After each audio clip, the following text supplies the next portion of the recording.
है। अपयश इश्क की ज्योति का उजाला है।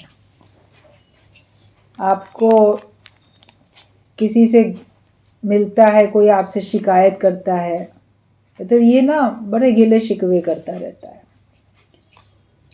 तो जहाँ आप उसको नेगेटिव वे में मत लो, आप उसको अच्छे वे में लो कि मैं परमात्मा के प्रेम में हूँ और ये प्रेम की माला है, उस माला का ये एक मोती है। शिकवा शिकायत अगर कोई कर रहा है तो बल्कि मोती है। तो माला में मोती होते हैं तो माला सुंदर बनती है। कभी आपकी माला में एक ही मोती होता है, कभी आप धागे में या चेन में, गोल्ड की हो या सिल्वर की हो, जैसी भी चेन उसमें आप एक ही मोती डाल लेते हो, या धागे में एक ही मोती, कभी 3 मोती, और कभी पूरी मोतियों से भरी हुई होती है वो माला। एकदम जहाँ उसकी गांठ लगती है धागे की, वहाँ से लेके शुरू होके पूरे में मोती ही मोती होते हैं। जितने ज़्यादा मोती होते हैं उतनी सुंदर लगती है ना। तो ज्ञानी ये सोचता है कि अगर मेरे लिए कोई गिले शिकवे कर रहा है तो बल्कि मेरे प्रेम की माला में मोती डलते जा रहे हैं, वो मेरे को और सुंदर बना रहे हैं और अच्छा बना रहे हैं। जो आपके लिए शिकवे शिकायत करेगा, आप ज्ञान के हिसाब से अपना व्यवहार रखोगे तो आप ही के जीवन में तो निखार आएगा, आप ही के जीवन में तो सुंदरता आएगी और आपका प्रेम और प्रगाढ़ होगा। परमात्मा से हमारा प्रेम और प्रगाढ़ होता है। जो जितना बंदिश डालता है, जितना आपको तकलीफ देता है, परिस्थितियाँ जितनी आपके लिए विपरीत होती हैं, उतना आप परमात्मा के प्रति और ज़्यादा लगाव में, झुकाव में, आकर्षण में चले जाते हो। कि सच बात है, दुनिया की प्रीत कुछ भी नहीं, सच्ची प्रीत तो परमात्मा की है। तो घबराओ नहीं, गिले शिकवे करके घबराओ नहीं, तुम भी नहीं करो। और तुम भी अगर कर रहे हो मान लो, तो उसी से तो करते हो जिससे तुम्हारा प्रेम होता है। आप और लोगों से तो कोई शिकवा शिकायत नहीं करते, जिसके प्रति प्रेम है उसी से करते हो।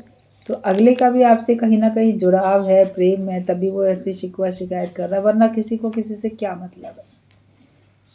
भगवान से हमारा प्रेम है तो हम भगवान से भी गिला शिकवा करते हैं, भगवान तुमने ऐसा किया, ऐसा नहीं करना चाहिए था। मगर फिर ज्ञान भी होता है साथ में, कहते हैं भगवान जो किया तुम्हारी मर्जी, तुम्हारी मर्जी के आगे हमारी मर्जी चलेगी भी नहीं। तो जो भगवान तुमने किया है ठीक ही किया है। तुम करो भला हम भलो न जानो। तुम तो भला करते हो लेकिन हम भला नहीं जान पाते, क्योंकि हमारी बुद्धि वहाँ तक पहुँचती नहीं है। जब हमारी बुद्धि वहाँ तक पहुँचेगी तो हम समझेंगे कि हर एक जो भी कुछ घटना घटती हुई दिखती है उसमें भगवान का न्याय है, इंसाफ है, और उसमें किसी न किसी के प्रति भलाई छिपी है। कभी आपके प्रति भलाई होती है, कभी दूसरे के प्रति भलाई होती है। भगवान के तो सभी है ना। कोई घटना हुई उसमें आपका लॉस हुआ, दूसरे का प्रॉफिट हुआ, तो उसके लिए तो वही घटना भले की हो गई, तुम्हारे लिए वो लॉस की हो गई। अभी कोई शेयर बाजार में पैसे लगाता है या कोई ऐसा थोक में कोई माल खरीदता है, अब उसके दाम बढ़ गए तो आपको प्रॉफिट हुआ, घट गए तो आपको लॉस हुआ। फिर कहीं जुए में कोई जीत गया तो उसको प्रॉफिट हुआ, हार गया तो उसको लॉस हुआ। तो ये चलता रहता है ना, लाभ हानि। तुमको हार मिली तो दूसरे को तो जीत मिली ना, उसके लिए तो अच्छा हो गया, और तुम्हारे लिए खराब हुआ। कभी तुम्हारे को मिला तो दूसरे के लिए खराब हुआ। लेकिन हमेशा ज्ञानी सोचता है कि जो होता है किसी न किसी के भले के लिए होता है। मैं अपना भला अपने हिसाब से आई हुई परिस्थिति में ही समझता हूँ, लेकिन जो मेरे मन के विपरीत परिस्थिति आती है उसमें मैं अपना भला नहीं समझता हूँ। लेकिन जब विवेक खुल जाता है तो मैं समझता हूँ कि जो भी परिस्थिति आती है वो मेरे को परमात्मा से जोड़ने के लिए आती है, मेरा योग लगाने के लिए आती है। तो उसी परिस्थिति में बिना किसी शिकवे शिकायत के ज्ञानी खुश रहता है। लेकिन अगर कोई गिला करता है तो सोचो कि प्रेम की माला में एक मोती पड़ गया। अपयश इश्क की ज्योति का उजाला है। जब तुम ज्ञान मार्ग में आगे बढ़ोगे, ईश्वर से तुम्हारा प्रेम होगा, इश्क होगा, तो अपयश भी मिलेगा। लोक लाज सब खो के मीराबाई चली तो उसको अपयश भी मिला। लोग कहें मीरा भई बावरी, सास कहे कुल नाशी, इसने कुल का ही नाश कर दिया, अपयश तो मिला ना। तो ये जो इश्क है, अपयश में जो मिल रहा है वो समझो जो मेरा ईश्वर से इश्क है, ये अपयश बल्कि उस ज्योति की रोशनी है। आपने कोई ज्योत जलाई, उसका प्रकाश जितना ज़्यादा फैलता है उतना अच्छा लगता है। अभी कोई बहुत कम पावर का, कम वॉट का बल्ब होता है, उसके प्रकाश धीमा होता है, और वहीं तेज़ होता है तो उसका प्रकाश काफ़ी अच्छा होता है, अच्छे से आप देख लेते हो, दूर दूर तक उसकी रोशनी चली जाती है। तो अगर इस मार्ग में चलने में आपको अपयश मिलता है, तो मेरा इश्क इतना प्रबल है कि मेरे को अपयश मिल रहा है, लोग बदनाम करते हैं, आपको अच्छा नहीं समझते, शुरू में बोलेंगे ये सत्संग में जाता है, भगवान से प्रेम करता है, ये सामान्य व्यक्ति नहीं है, ये थोड़ा एबनॉर्मल है, पागलपन है इसका। तो अपयश भी मिलता है, लेकिन ज्ञानी क्या समझता है कि अगर अपयश मिला तो वो तो इश्क की ज्योति का उजाला है, ज्योत जलेगी तो रोशनी फैलेगी ही फैलेगी। बात जब आप परमात्मा के प्रेम में चलोगे, नियम से चलोगे, तो अपयश तो होगा ही होगा। ज्योत जली है ना, ज्ञान की ज्योत जली है आपके अंदर, तो उसका उजाला फैल रहा है। अगर अपयश मिल रहा है, बोलो ये तो उसी का उजाला फैल रहा है, तो उसमें तो ज्ञानी खुश होएगा। कोई गिले शिकवे करेगा, सत्संग को महत्व देते हो, सत्संगियों को महत्व देते हो, गुरु को महत्व देते हो, हमको नहीं देते, ये कोई करेगा गिला शिकवा तुमसे, और कोई तुम्हारी बदनामी करेगा। दोनों ही बातों में ज्ञानी अपना भला देखता है। मतलब ये तो जैसे मेरी प्रेम की माला के मोती हैं, और ये मेरे अंदर जो ज्योत जल रही है ज्ञान की, उसका उजाला फैल रहा है। नाम तो हो रहा है ना, लोग बदनाम करते हैं, मगर तुम्हारा तो नाम हो रहा है ना उसमें, तुमको तो मशहूरी मिल रही है, बिना पाई पैसे के तुम्हारी जहाँ तहाँ चर्चा हो रही है। लोग समझ रहे हैं हम निंदा कर रहे हैं, लेकिन भगवान उस निंदा के शब्दों के रूप में तुमको पता नहीं कहाँ कहाँ तक प्रकट कर रहा है। तुमको लोग जान रहे हैं, जो लोगों ने तुमको देखा भी नहीं है वो लोग भी तुमको जान जा रहे हैं, और फिर उनके अंदर भी जिज्ञासा होगी कि आखिरकार इस व्यक्ति के बारे में हम इस तरह से सुनते हैं, कभी इसको देख कर तो आए। अगर वो आपकी चर्चा सुनते हैं और आपके चिंतन में रहते हैं, उनके अंदर ये भाव आता है कि ठीक है, कभी हमको भी मौका मिलेगा तो मिलके देखेंगे आखिरकार क्यों कोई ऐसा है, तो वो विचार उनको सत्संग तक भी तो ले आता है। तुम तक अगर कोई पहुंचेगा तो तुम तो उसको भगवान तक ही जोड़ोगे, तो उसमें नुकसान क्या हुआ, उसमें तो फायदा ही फायदा है। तो दुखी होने की, परेशान होने की ज्ञानी को कोई ज़रूरत ही नहीं होती है। तो गिला प्रेम की माला का मोती है, और अपयश इश्क की ज्योति का उजाला है। जीव है तालाब के समान, तालाब में दरिया का जल नित नया न आता रहे तो तालाब में काई बन जाती है, और मच्छर कीटाणु उत्पन्न हो जाते हैं और उसमें अपना घर बना लेते हैं।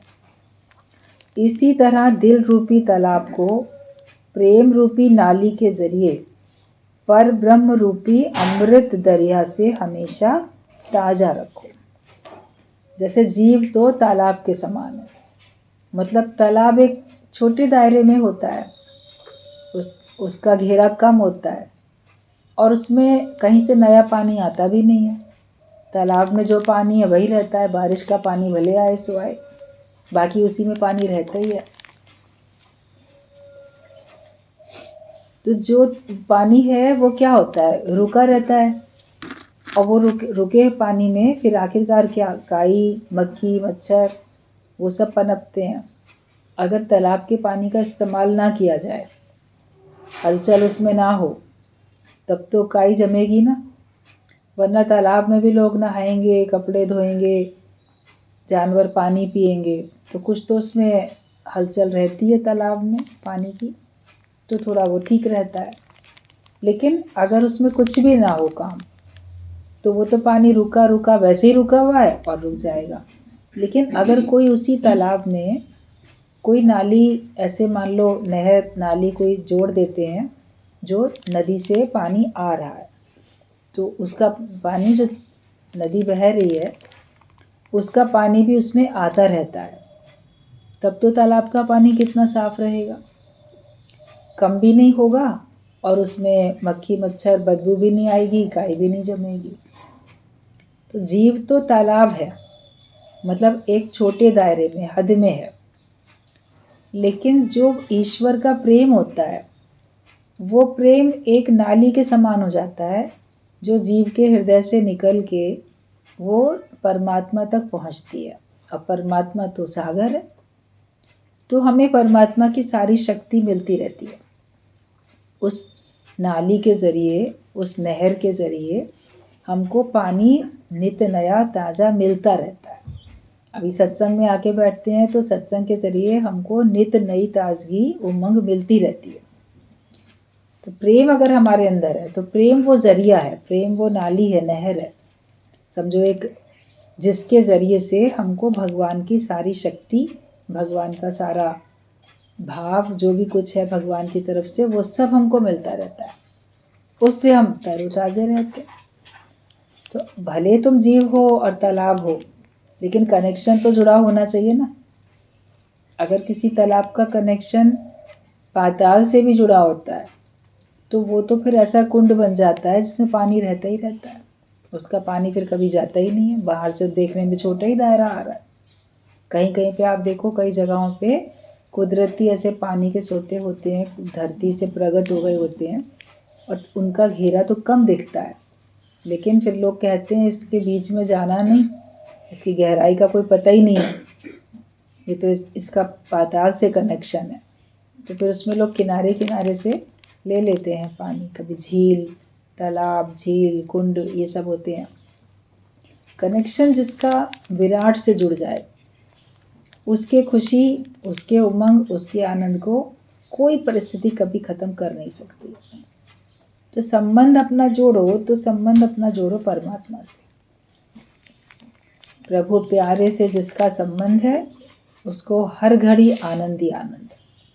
अगर आपका प्रभु प्यारे से संबंध है, भगवान से आपने रिश्ता जोड़ लिया, तब तो आपका हर घड़ी आनंद ही आनंद। रिश्ता जोड़ते हैं संसार वालों से तो कभी दुखी कभी सुखी, हर घड़ी तो आनंद हमको नहीं मिलता है।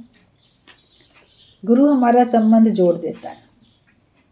मुझे सतगुरु ने मेरी कर दी सगाई, तो वो हमारा संबंध परमात्मा से जोड़ देता है, उस निराकार से जोड़ देता है, जिससे हमको फिर कभी दुख का दिन महसूस ही नहीं होता। सांसारिक दृष्टि में दुख के दिन आते हैं, मगर वो आते हैं और चले जाते हैं, ज्ञानी को अंदर से विचलित करके नहीं जाते। ज्ञान इतना पक्का करो कि बाहर की परिस्थितियां तुम्हारे अंदर प्रवेश ना कर पाए। बाहर से दिखे, अंदर गहराई में समुद्र बिल्कुल शांत है, तो तुम अपने अंदर दिल की गहराई में देखो कि मैं बिल्कुल शांत हूँ।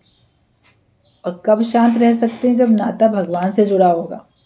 जगत से जुड़ा होगा तो शांत नहीं रह सकते, उसमें अनेक प्रकार की भावनाएं आएंगी, दुख की, सुख की, मान अपमान की, अच्छे बुरे की, लाभ हानि की, बहुत सारी भावनाएं आती हैं, कुछ लेना कुछ और देना। लेकिन भगवान के भाव में क्या रहता है? बस तुझ में पूर्ण विराम। भगवान में होता है पूर्ण विराम, उसके बाद हमारा मन फिर और कहीं जाता ही नहीं है। तो नाता अपना जोड़ो तो एक परमात्मा से नाता जोड़ो, अपने दिल रूपी तालाब को प्रेम रूपी नाली के जरिए पार ब्रह्म रूपी अमृत दरिया से हमेशा ताजा रखो। अगर आपका कनेक्शन भगवान से जुड़ा हुआ है तो आपके अंदर में ताजगी है, वरना जीवन में उदासी वासीपन आ जाता है, नेगेटिव थॉट आ जाते हैं। और ये हमेशा ध्यान रखना कि लोग कहते हैं वास्तु के हिसाब से नकारात्मक ऊर्जा घर में है। घर में तो होती है, मगर तुम्हारे दिल में तो पहले होती है। नेगेटिव थॉट्स तो तुम्हारे दिल में पहले होते हैं और तुम भी वहीं रहते हो। तो जो तुम्हारे अंदर से जो थॉट्स आते हैं, जो तुम्हारे अंदर से वाइब्रेशंस होते हैं, उनका सबसे अधिक प्रभाव तुम्हारे पर पड़ता है। अंगीठी जल रही है तो सबसे पहले और सबसे देर तक और लगातार सबसे अधिक गर्म तो वो खुद ही रहती है ना।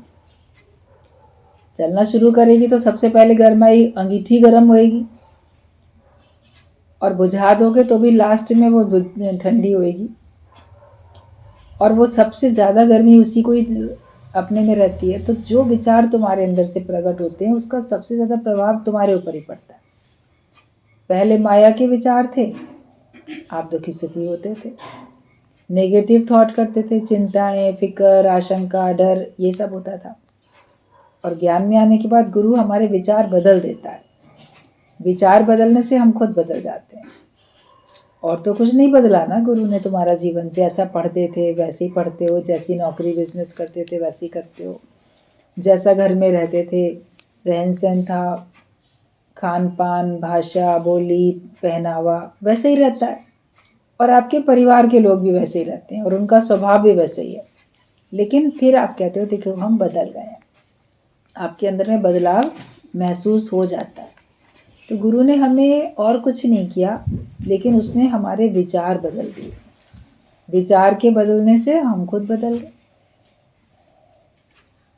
अब हमारे अंदर से अच्छे विचार प्रकट होते हैं, नेगेटिव थॉट नहीं आते, पॉजिटिव आते हैं। ईश्वर जो भी करता है अच्छा ही करता है, यही तो है पॉजिटिव विचार। ईश्वर जो भी करता है अच्छा ही करता है। भगवान अच्छा करेगा कि नहीं, भगवान ने बड़ा बुरा कर दिया, ये नेगेटिव थॉट है। तो हम पहले अपने को तो ठीक करें, और अपने साथ साथ जो आपका रहन सहन जैसा है, आपके स्वभाव कैसे हैं, वो सब ठीक होते जाते। जब आप अपने विचार बदल लेते हो तो आपकी भाषा भी बदल जाती है। आपके विचार बदलने से आप ज्ञान की बोली बोलने लग जाते हो। अब आप अज्ञानियों जैसी भाषा नहीं बोलते, क्योंकि आपके अंदर के विचार बदल गए। आप अपने को अब ब्रह्म स्वरूप जानने लगे हो, तो उसी हिसाब से आपके विचार होते हैं। साथ साथ आपके परिवार वाले भी आपको देख के बदलते हैं, या वो कम से कम आपको विघ्न बाधा डालना बंद कर देते हैं। आपकी सच्चाई उन तक भी पहुंच जाती है। अपने विचार बदलो, अपने अंदर से पॉजिटिव वाइब्रेशंस जाने चाहिए। सकारात्मक ऊर्जा को प्रकट करके फैलाओ। जहाँ सत्संग होता है, जहाँ मंदिर है, तीर्थ है, आपको वहाँ जाके इतनी शांति क्यों मिलती है? क्योंकि वहाँ पे लगातार ज्ञान की बातें चलती रहती हैं, अच्छी बातें चलती हैं। तो वहाँ बैठ के आपका मन बड़ा शांत होता है, क्योंकि वो सारे अच्छे जो वाइब्रेशंस थे वहाँ के कण कण में बस जाते हैं। और किसी घर में आप किसी जगह किसी घर में जाके बैठोगे तो वहाँ पे आपका मन उचाहट होएगा, ज़्यादा मन नहीं लगेगा, क्योंकि वहाँ के लोग उसी प्रकार की बातें करते होंगे। तो फिर आपके मन में वैसे ही आता है। तो अपने घर को, जहाँ स्थान है आपका रहने का, उसको भी मंदिर बनाओ, और खुद मूर्ति बनो भगवान की, तब तो वो मंदिर बनेगा। जहाँ भगवान की मूर्ति रख दी जाती है वो स्थान फिर मंदिर बन जाता है। तो पहले तुम खुद भगवान बनो, भगवान पने में रहो, तो जहाँ तुम रहोगे वो स्थान मंदिर है। तो वहाँ पे पॉजिटिव वाइब्रेशंस रहेंगे ही रहेंगे, तुम्हारे द्वारा प्रकट हो रहे हैं और वो बसते चले जा रहे हैं।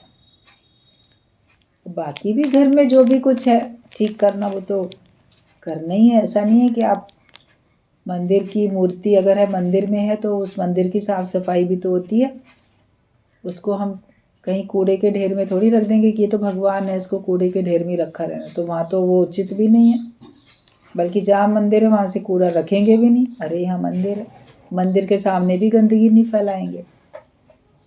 तो अपने घर को वैसे भी वास्तु अनुसार ठीक रखा जाता है, लेकिन ज्ञान के अनुसार पहले अपने मन को बनाओ। जब आप अपने मन को बना लोगे तो आपके लिए सब शुभ होता चला जाएगा। अच्छे विचार या बुरे विचार, ये परिस्थिति अच्छी है या ये परिस्थिति बुरी है, ये तुम ही उसको सोचते हो। केवल एक विचार रखो, ईश्वर इच्छा से जो हो रहा है वो अच्छा हो रहा है, और मैं केवल अपने को भगवान से जोड़ रहा हूँ। मैं केवल भगवान से नाता रखता हूँ और मुझे किसी से नाता रखने की कोई आवश्यकता नहीं, मुझे किसी और की गरज भी नहीं है, ना आवश्यकता है। तो आप देखोगे कि आपका जीवन सुंदर बनता जा रहा है। तो दिल में केवल भगवान का भाव रखो, तो उससे आपके अंदर में ताजगी रहती है, तरोताजगी रहती है। दिल मेरी है फानूस और दिल है मेरी जलती हुई शमा। दुनिया का सारा तमाशा अंदर ही अंदर बैठकर देखता हूँ। जैसे कि कोई झाड़ फानूस होता है, आपने टांग के रखा हुआ है, कांच का होता है, उसके अंदर क्या होता है, बल्ब जलता रहता है या मोमबत्ती जलाई जाती है, तो उसके थ्रू रोशनी और भी अच्छी आती है। तो अपने दिल को ऐसा बनाओ फानूस की तरीके से, जिसमें से ज्ञान की ज्योत जल रही है तो और अच्छी तरह से फैल रही है और सुरक्षित भी है। लालटेन के भी चारों तरफ कांच का कवर रहता है, लैंप के ऊपर भी अगर कवर रहता है तो वो ज्योत भी तो सुरक्षित रहती है। तो अपने को ऐसा बनाओ कि ज्ञान सुरक्षित रहे, तुम्हारा ज्ञान खत्म नहीं होना चाहिए, ज्ञान की ज्योत बुझनी नहीं चाहिए। तो इसको भगवान कृष्ण ने बोला है भगवत गीता में कि वायु रहित स्थान में ऐसे रखो कि जहाँ पे वायु आके तुम्हारी इस ज्योत को बुझा ना पाए। मतलब कि परहेज में भी रहो, माया के बीच में रहोगे, माया के लोगों के बीच में रहोगे तो जैसा वो बोलते रहते हैं, जैसा तुम सुनते रहते हो, कुछ दिन बाद तुम भी वैसे ही व्यवहार करने लग जाते हो, जाने अनजाने उनका प्रभाव पड़ जाता है, जीव भाव वाली बातें आपके अंदर में आने लग जाती हैं। संसार के लोगों के बीच में जाओगे तो थोड़ा असंसारी नहीं बनोगे और सांसारिक व्यक्ति बन के लौटोगे। बोला कि मैं कम इंसान बन के लौटूंगा। गुरु हमको पूर्ण इंसान बनाता है, सच्चा, वो सच्चा इंसान, इस धरती का भगवान। यहाँ तो तुम सच्चे इंसान बनते हो, धरती के भगवान बनते हो, और वहां जाके उन लोग के बीच में थोड़े दिन रहो तो जब लौट के आओगे तो तुम कम इंसान बन के आओगे। मतलब हमारी इंसानियत थोड़ी सी घट गई, हमारे अंदर हैवानियत आ गई, मतलब हम भी विषय विकारों में पड़ गए और हम भी स्वार्थ में पड़े और उसके हिसाब से हम मतलब परस्त होके सोचने लगे, अपना निजी फायदा हम सोचने लगे। हम सर्व के लिए नहीं जीते हैं, फिर केवल हम अपना ही सोचते हैं कि अरे सारी दुनिया अपने लिए सोच रही है, हमें भी अपने लिए सोचना है। फिर लोग हमारे लिए सोचते हैं क्या, लोग हमारी मदद करते हैं क्या, तो हम क्यों करें, ये विचार आते हैं। क्योंकि वो लोग संकीर्ण दायरे में हैं, जो माया में रहने वाले लोग हैं, और आप अब उस दायरे से हट चुके हो, लेकिन फिर जाओगे तो फिर उसका असर पड़ेगा।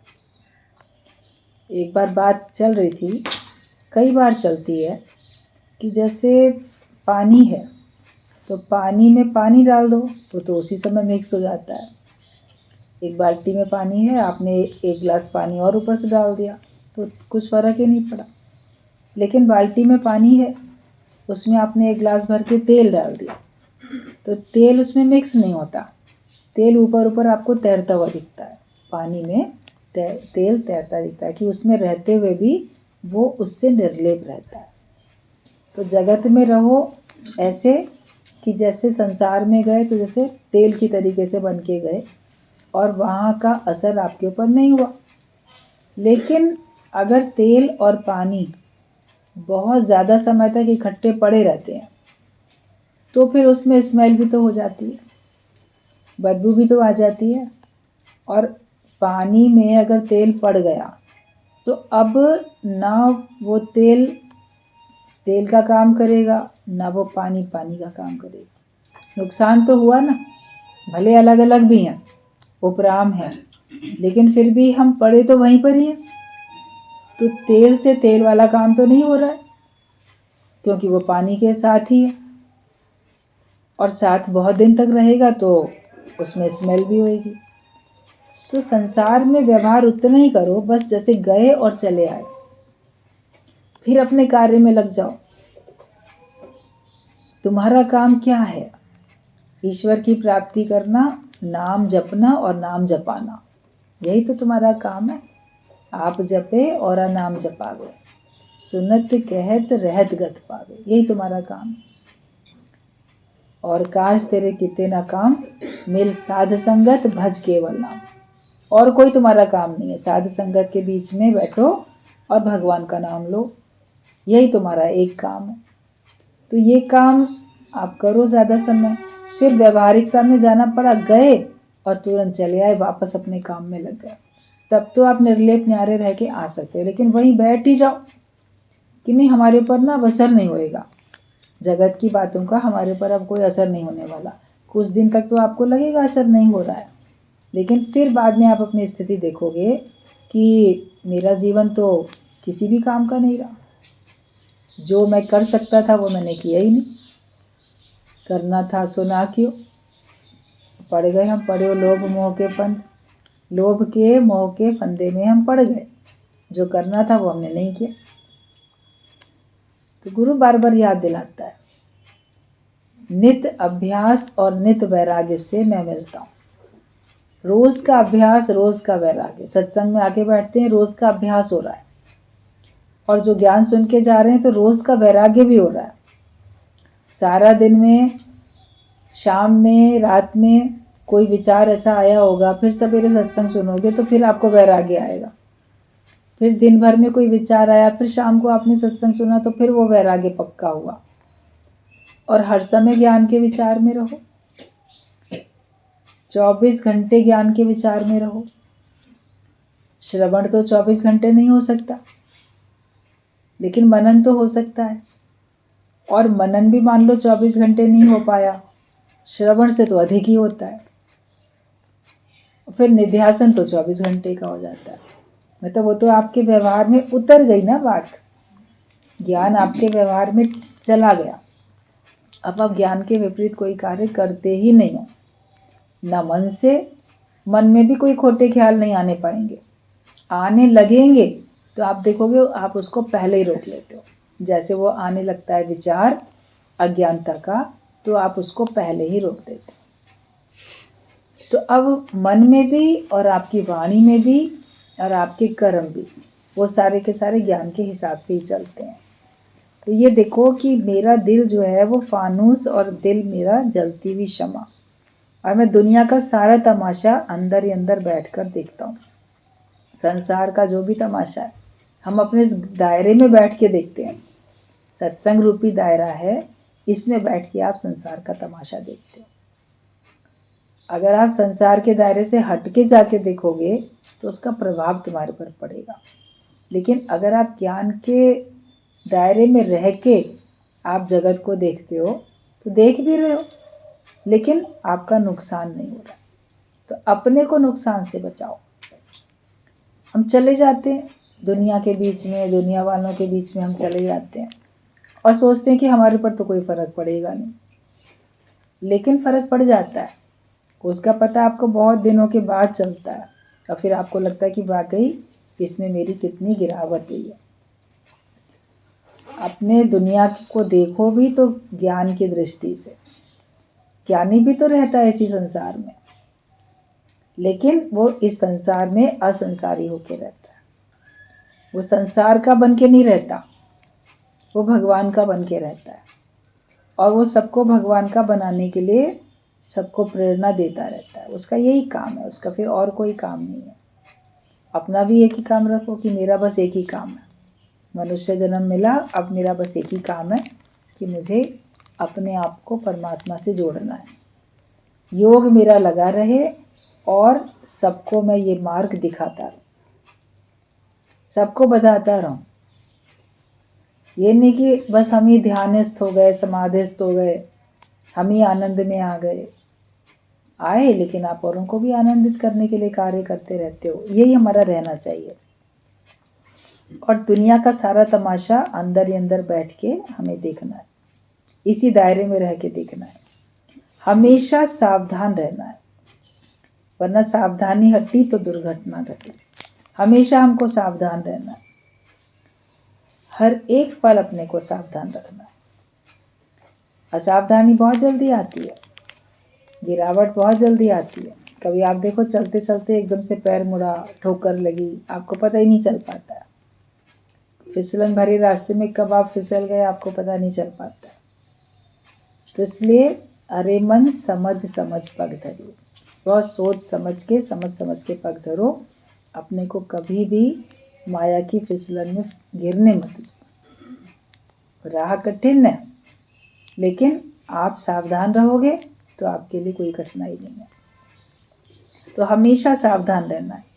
घड़ी एक विसरू राम को, तो ब्रह्म हत्या मोहे होए। ये सावधानी रखो कि एक घड़ी भी अगर मैं भगवान को भूलूंगा तो जैसे मेरे को ब्रह्म हत्या का दोष लगेगा। जीव हत्या का कितना दोष है, आपने किसी की हत्या की, और अगर आपने ब्रह्म की ही हत्या की तो उसका तो कितना गुना ज़्यादा, कई गुना ज़्यादा दोष है। तो एक पल भी, एक घड़ी भी अगर हमने भगवान को भूला तो जैसे हम दोषी हो गए और उसका दंड हमको मिलेगा। तो ये सावधानी रखनी है कि मैं हर पल भगवान का ही ध्यान में अपने को रखूं, अब माया के विचार मेरे अंदर हावी ना होने पाए। तो पहले उलझन होती है, सो वो ज़रूरी है। कभी कभी जब आप ज्ञान में शुरू में आते हो तो आपको कभी कभी उलझन भी होती है कि हम कैसे हर समय भगवान के ध्यान में रहें, कैसे हर समय हम ये ज्ञान का कार्य कर सकते हैं। लेकिन फिर आप देखोगे आपके लिए सहज हो जाता है, अब उलझन भी नहीं होती है।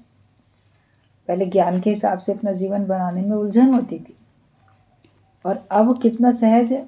अब माया में जाने में उलझन होगी। अब आपको लगेगा माया में जाना बड़ा कठिन है और ज्ञान में रहना बड़ा सरल है। फर्क पड़ता चला गया ना, क्योंकि लगातार आप रहते हो ज्ञान में तो फर्क पड़ता है। तो पहले तो उलझन होती है, सो वो भी ज़रूरी है। लेकिन जैसे जैसे गहरे जाएंगे, ज्ञान की गहराई में जैसे जैसे हम जाएंगे तो हमारी प्रीत बढ़ेगी। निष्काम हम कर्म करेंगे, और निष्काम कर्म करेंगे तो फिर वो अपने आप ही कर्म तुम्हारे सामने आएंगे। जब आप ज्ञान की गहराई में जाओगे, जब आप अंतर्मुखता में जाओगे, फिर आप देखोगे कि आपको सब बात समझ में आ रही है, उलझन खत्म हो जा रही है और आपका ईश्वर से प्रेम बढ़ता चला जा रहा है। आप ज्ञान का कार्य करने लगते हो, भगवान का काम करते हो, निष्काम कर्म करते हो। कि जैसा कर्म करते हो वैसा कर्म तुम्हारे सामने आने लगता है। जिसकी जिस काम में रुचि होती है लोग उससे वही काम तो लेते हैं। आप जो काम अधिक करते हो तो लोगों को पता है ये काम ना फलाना व्यक्ति एक्सपर्ट है, बड़े अच्छे से कर लेता है, तो जब उनको उसकी ज़रूरत होगी तो आप ही को फ़ोन करेंगे, आप ही को बुलाएंगे, क्योंकि आप वही काम करते ही रहते हो।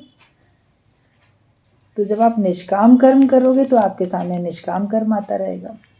आप सकामी कर्म करोगे तो आपके सामने सकाम कर्म आएगा। जैसे आप अपने को तैयार कर लो, जिस कार्य के लिए आपने अपने को तैयार किया वैसा ही कर्म आपके सामने आता रहता है। तो निष्कामी होके जियो, अपने को भगवान के कार्य में व्यस्त रखो। आपके पास लोग ज्ञान के लिए आए, आपसे ज्ञान की मदद मांगने के लिए आए, मगर आपके पास लोग सांसारिक मदद के लिए आते हैं। आप सांसारिक मदद के लिए उनको थोड़ा लाभ दे सकते हो, जो आपके पास अनुभव है, मगर आप फिर अपना समय तो उनके साथ बर्बाद नहीं कर सकते। आप अपने को तो ज्ञानवान बना के रखोगे, उनको साथ साथ ज्ञान का भी तो मार्ग दिखाओगे। अगर आप ज्ञान के मार्ग नहीं दिखाते उनको तो आपका टाइम वेस्ट होता है। एक दृष्टांत था कि एक आदमी था, तो वो अपने परिवार के साथ जा रहा था कहीं, रास्ते में प्यास बहुत लगने लगी। अब जब प्यास लगी उसको तो उसने सोचा कि कहीं से पानी की तलाश की जाए।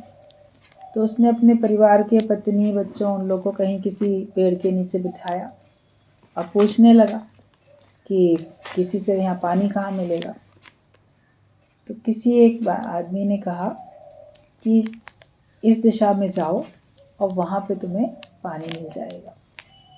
तो वो चला गया वहीं, अपने पास पानी भरने के लिए उसके पास कुछ था बर्तन, वो लेके गया। जब वो वहाँ गया तो उसने देखा बहुत अच्छा वहाँ पे पानी का झरना है, स्रोत है, उसने पानी भरा पानी भर के वो आने लगा।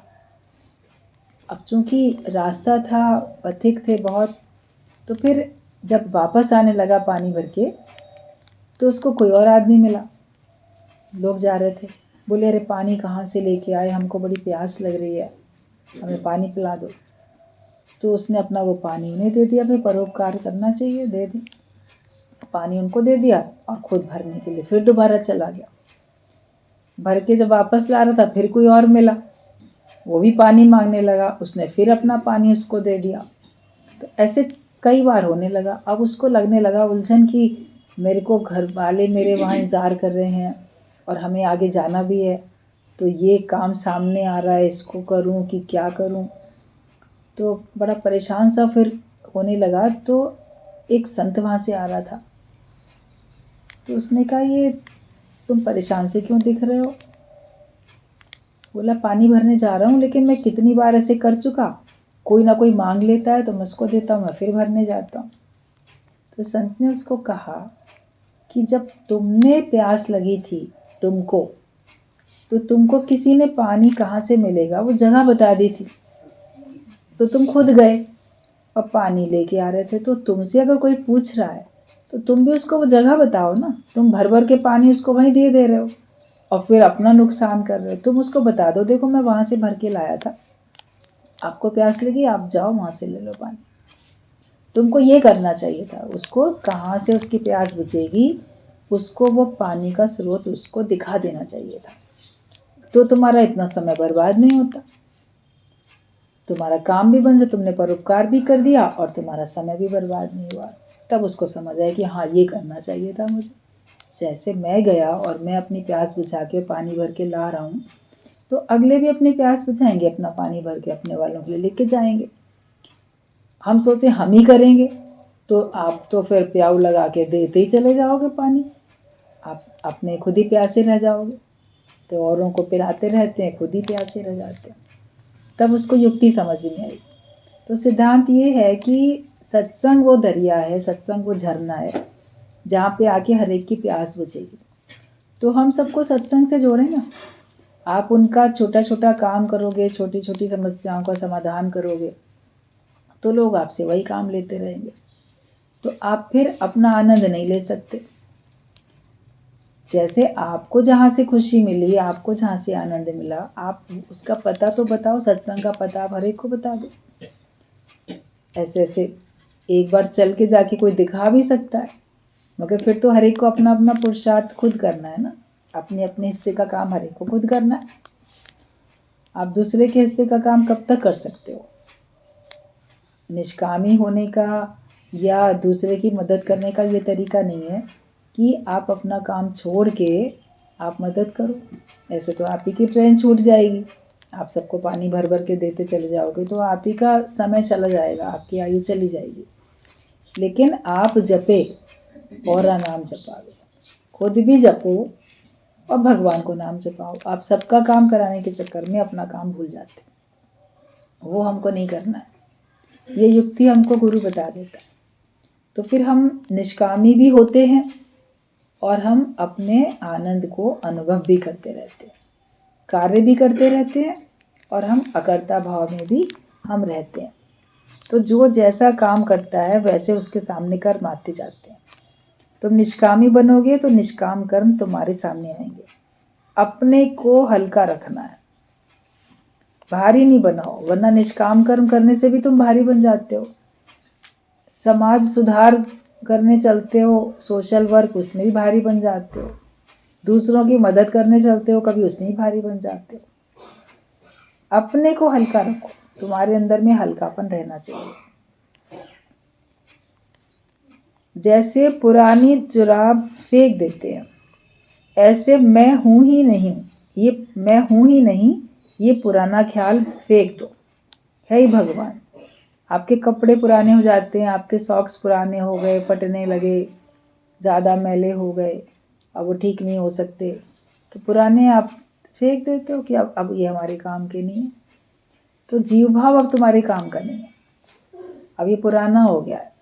कभी पुरानी आपकी ड्रेस होती है जो अभी पुरानी तो बहुत हो गई है, लेकिन अभी ना फटी, ना उसका कलर खराब हुआ, आपके साइज़ में भी आती है, ठीक है, लेकिन फिर भी आप देखो ये कितने साल पुरानी हो गई है और अब हम इसे किसी और को दे देते हैं। उसको पहन पहन के आपका भी दिल भर जाता है और लोगों का देख देख के भी दिल भर जाता है कि ये कितने साल से ये वाली ड्रेस पहने हुए है। तो कभी वो भी तो चेंज कर देते हैं ना, अच्छी होती है फिर भी आप चेंज कर देते हो।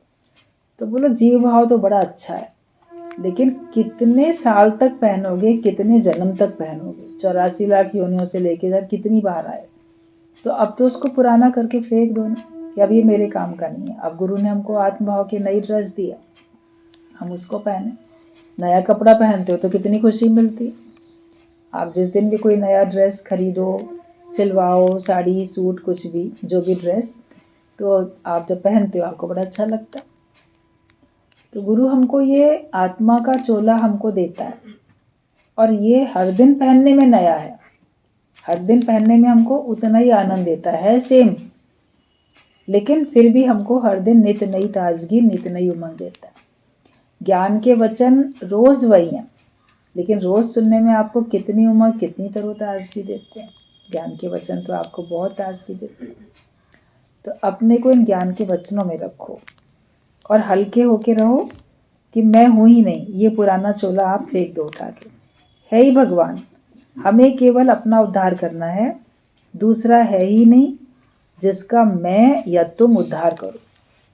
तुम्हें अपना ही उद्धार करना है। अब बोलते हमें तो सबका भला करना है, हमको सबका उद्धार करना है, दूसरा है ही नहीं, तो इसलिए तुम किसका उद्धार करने चलोगे? तुम अपना ही कर लो तो काफ़ी है। और अगर दूसरे से बातचीत करते भी हो तो बोलो उस रूप में मैं ही हूँ। किसी को अपने पर डिपेंड नहीं करो, लेकिन उसको उसके पैरों पे खड़ा करो, वरना आप मदद करते रहते हो, लोग मदद लेते रहते हैं, तो वो अपने पैरों पे खड़े ही नहीं होते। उनको अपने लिए खुद कर सकें उतना तो आप अवसर दो, योग्य बनाओ उनको। तो तुम दूसरा है ही नहीं जिसका मैं या तुम उद्धार करें। सब मैं ही तो हूँ, मेरे सिवाय तुम नहीं हो, तुम्हारे सिवाय मैं नहीं हूँ, सब एक है। जुदाई रखना ही पाप है। जब आप किसी को अलग समझते हो तो यही आप पाप करते हो। मेरे सिवाय दुनिया में दूसरा कोई है ही नहीं, और अगर दिखता भी है तो वो मेरा ही रूप है। 10 आईने रखे हैं, उस 10 आईनों में तुम्हारी परछाई 10 जगह दिख रही है, मगर है तो एक ही। चांद एक है और आपने 10 घड़े 100 घड़े पानी भर के रखे, सब में चांद दिख रहा है, तो अनेक थोड़ी हुआ, वो है तो एक ही। तो अनेक होते हुए भी एक है। ऐसे तुमको सब अलग अलग दिखता भी है, अनेक है, अनेक होते हुए भी एक ही है, हूं मैं ही। तो जुदाई रखना ही पाप है। दिल तेरा मेरा एक है, हम दोनों को बहुत एक दूसरे के लिए प्यार भरी तड़प है। सूफी फकीर कहते हैं, सिक्का सिक्का शल न मिला, मता मिलंदे माठ अच्छी हुए। बोलते कि जैसे कि हम तड़पते रहें, हमारा मिलन ना हो, कहीं ऐसा ना हो कि मिलते ही ये तड़प शांत हो जाए, इसलिए हम तड़पते ही रहें। सूफी फकीर जो भगवान को याद करते हैं, तो भगवान के प्रेम में, भगवान तुम मेरे को मिलो मिलो, उनको उस तड़प में ही आनंद आता रहता है। कहते नहीं हम योग में आके कहीं हम शांत ना हो जाएं, इसलिए हम तो तड़पते ही रहेंगे। मन भी हर एक का ऐसे ही बोलता है कि हम तो तड़पते ही रहें, लेकिन गुरु का कहना है कि तुम और वो एक है, भगवान और तुम एक हो। तो तुम जब दो हो ही नहीं फिर तड़प कैसी है? लेकिन जब तक द्वैत है तब तक वो तड़प थी, मगर फिर जब योग लगा हमारा तो उसके बाद तो तुम और मैं एक हो जाते हैं। तो दिल तो एक ही है और प्रेम की तड़प भी है, लेकिन फिर जब देखेंगे तो लगेगा कि हम और वो तो एक ही हैं। तो फिर वो तड़प नहीं रहती है, लेकिन एक आनंद की स्थिति होती है, भरपूरता की स्थिति होती है, आनंद की स्थिति होती है। और हर स्थिति अपने आप में अच्छी है। कभी द्वैत है, द्वैत में परमात्मा से मिलने की चाह है, उसमें आपको तड़प है, तभी तो सब खिंच खिंच के सत्संग में आते। अगर ये तड़प ना हो तो कोई क्यों आए? मन नहीं लग रहा होता है तो भी चले आते। हम सोचेंगे फलाना बीमार है, लो हम देखने जाएं, वो खुद ही चला आता है दौड़ दौड़ के। हमें मिल ही नहीं पा रहे थे, हम तड़प हो रही थी, चले आए। तो ये प्रेम है ना। तो ये अच्छा है, अपनी जगह पे बहुत अच्छा है। लेकिन एक स्थिति फिर ये भी है कि अपने आप में हमको कोई कमी भी नहीं है, कोई जुदाई भी नहीं है। द्वैत है मगर उसमें अद्वैत है, अद्वैत है और उसमें द्वैत है। इस बात को हमें समझना है। हमेशा रहो आनंद में। दीदी